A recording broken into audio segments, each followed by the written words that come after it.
Welcome everyone, Dylan Gemelli here today with a brand new video for you. And today I want to discuss whether or not Sustanon is the superior form of testosterone. But before we get into that, just a big shout out and thank you to everybody out there watching and supporting the channel. I cannot thank you enough. If you haven't yet, please like, share, subscribe, comment. Anything that you do to interact with the channel is helping the channel to grow, and it's allowing me to produce more and more content for you each and every day. Also, today's video is sponsored by letsgetchecked.com. Now, letsgetchecked.com specializes in at-home blood testing. All you have to do, go to the website, letsgetchecked.com, order whatever tests you want out of their huge catalog. They've got them for men and women, hormonal, wellness, sexual health, whatever you may want, order it. They're going to ship you your kit in the mail, register it online, provide the sample, ship it back. You're going to get results extremely fast, sent to your email. They've got doctors and nurses there to answer any questions or concerns that you might have. So check them out. Letsgetchecked.com. Coupon code Gemelli30 is going to save you 30% off your entire order. All right, so I want to talk about this one. This one is one that's come up. I've talked about this in short form on different types of videos, but I haven't actually dedicated a video to it.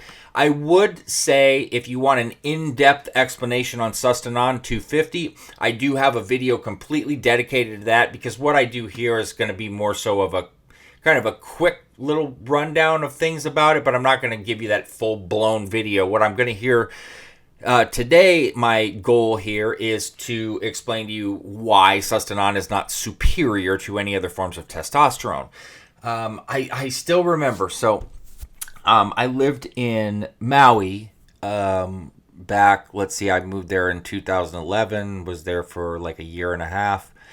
One of the things that I found there in the gym was that this belief that Sustanon was just so superior was rampant. Yeah, bro, you run the sust, you got the sust. They call it the sust, like it was some sort of, I don't even know, some mythical creature, the sust. And there is a lot of misconception, in fairness, that Sustanon is somehow you're going to get such better results and it's so superior.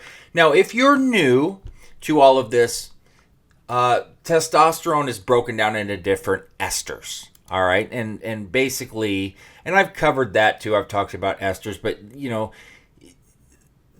there's long and short esters. So at one end of the spectrum, you've just got pure testosterone. There's no esters attached to it whatsoever. That's going to be your testosterone suspension, or TNE, testosterone no ester.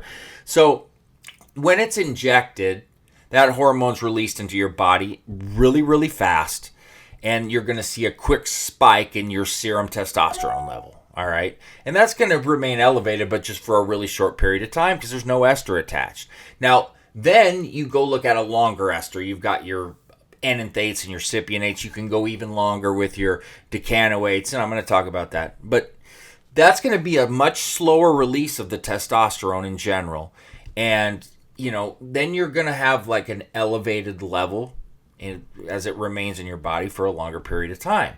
Now, in between that, you've got your propionate, which is a shorter ester. It's a really popular choice, but it lasts a few days. So everybody has their preference. If you have a shorter ester, you've got to have more injection frequency. So with a propionate, you're going to be injecting every other day, whereas a cypionate or an enanthate, it's going to be twice a week. Some people do stretch cypionate to once in a week, and the half-life does allow it for that. Some people even do it with enanthate. I personally, and this is personally, feel that there's more blood stability with the twice-a-week injection. I have personally always felt better, and more people than not feel a little better when they're doing it twice a week as opposed to once a week. Some people stand by it, and that's cool. Now, with the difference here is with Sustanon, it's comprised of 4 different esters, both long and short. All right, so we've got 100 milligrams of testosterone decanoate, 60 milligrams of isocaproate, 60 milligrams of phenylpropionate, and 30 milligrams of just propionate. Sustanon really was designed with the purpose of being used for TRT. A lot of people would inject it twice, 2-3 times, or every 2 to 3 weeks, excuse me, and some people even once a month. I don't advise that. I would still say once a week if you're going to do it that way, and some people still inject sus twice a week. The thing that stands out for Sustanon is that combination of long and short esters. So you've got some hitting quicker while it's still having the esters that remain in there for a longer period of time, and that's nice. I mean, it's a good feeling because a lot of people need a kickstart with a longer ester testosterone cycle, right? So a lot of people will kickstart with an oral so they start feeling things a little bit earlier and have a jump start to it. Well, with Sustanon, you're going to have the benefits of both long and short esters. So that's a benefit, that's a plus for sure, absolutely. Or what the heck is the point of making an ester with 4, different esters attached?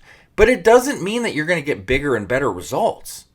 In fact, a lot of people will find that they have more post-injection pain. Some people will have more estrogen conversion issues. So it's just not like it's all peaches and cream here and that it's so superior in that manner. The superiority to it is what I just discussed, is that it is a combination of long and short esters. But that's where it begins and it ends in terms of superiority. Some people may say it's superior for TRT, and that's fine if that works for you. But in actuality, for most, the only real difference here, or possible added benefit, is that kickability of feeling it a little bit earlier and it going in that manner. For some people, they don't like that. And that's cool either way, to each their own. And for some people, it's great, and for some people, it's not. My point is that you are not going to take Sustanon and take testosterone cypionate or propionate on their own and have any different result. You might have a different experience in terms of how you feel throughout, but ultimately at the end, it's not as though Sustanon is going to add 5 or 10 more pounds or 10 more pounds on your bench or 40 or whatever. That's nonsense. The Sust, this mythical creature, does not exist. Sustanon 250 exists. But this ideology and mythology that it's so much better is very, very inaccurate, in my opinion. So, there you go. That being said, stay tuned for plenty more to come. Dylan Gemelli, signing off.